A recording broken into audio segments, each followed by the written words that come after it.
So often what happens in the beginning of a relationship, the perpetrator is generally very charming,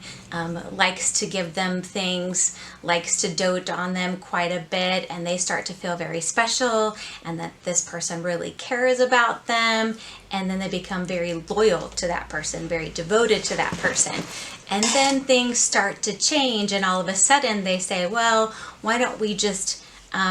spice up our life a little bit and add a third party. And then all of a sudden they're getting their picture taken, and then all of a sudden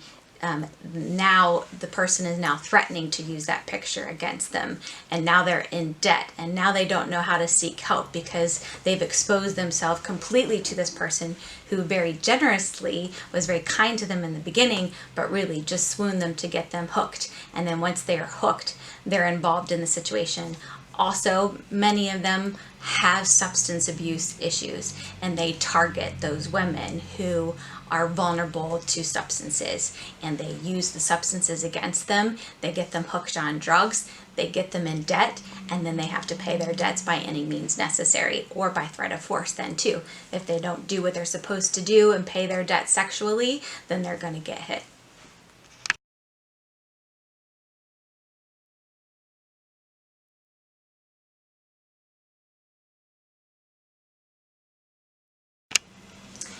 So yeah, youth today, they're really vulnerable with the relationships. They're so very desperate to want to impress and be among the crowd and do what everybody else is doing. So the nude photos are very popular these days, especially with Snapchat that's supposed to get rid of that photo, but you don't necessarily know if they've done a screenshot and then they've passed it on to their friends. And then this could go into